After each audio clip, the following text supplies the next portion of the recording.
wasaaradda maaliyadda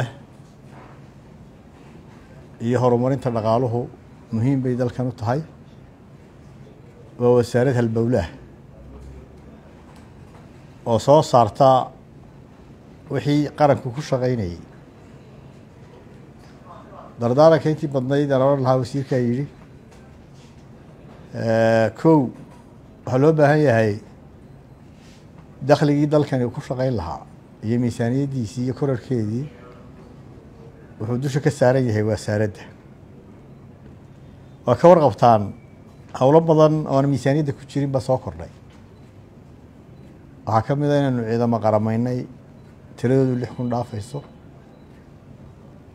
waxaynu kordhinay mushahaaradii ciidamada kala duwan ee qaranka oo laga bilaabo bishan 6aad oo aan miisaaniyadda ku jirin. waxaynu qaramaynay oo la wareegnay dhammaan wixii technica ama gaadiid ahaa ee ciidamada la qarameeyay haysteen oo iyaguna laga yaabo inay dhowr iyo 10 milyan ama 20 milyan noqdaan.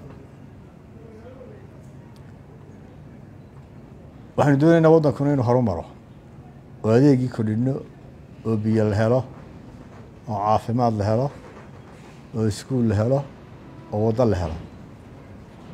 waddooyin baynu bilowna waddooyinkaasina kuma jiraan miisaaniyaddeena. waxaynu doonaynaa haddana inaynu daboolno intaa iyo inta dadku inaga sugayo. intaa ka badan baa dadku inaga sugayaan. marka waxaan rajeynaynaa shaqadiinu dee inay dalka asturto oo miisaaniyaddu korodho. muwaadiniinta dhammaantoodna waxaanu ku adkeynaynaa faraynaana inay cashuurta bixiyaan. waayo cashuurtu intaa aan sheegay iyo intii hore jirtayba waa lagu qabanaya. marka muwaadiniinta waxaan faraynaa inay cashuur bixiyo wanaagsan noqdaan haddii aan la yidhaahdo.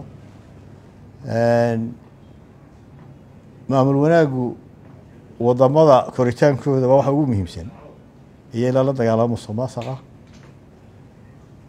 wadamada afrikada waxa lagu xantaa un khayraadkooduna wuu badan yahay haddana waxba kama faa'iidaan shacbigoodu. waxaana ugu sababuna ah maamul xumo iyo musuqmaasuq.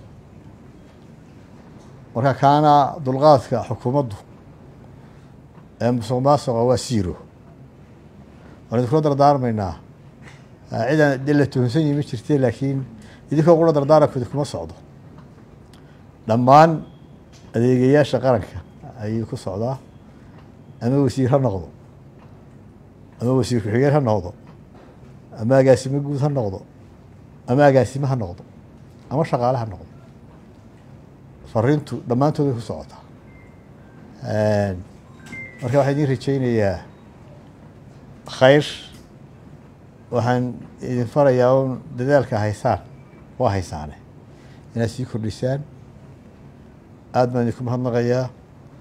kormeerada waxaa laga yaabaa intay ka bataanoo marka dambe ay kadis noqdaan. aad baa umahadsantihin.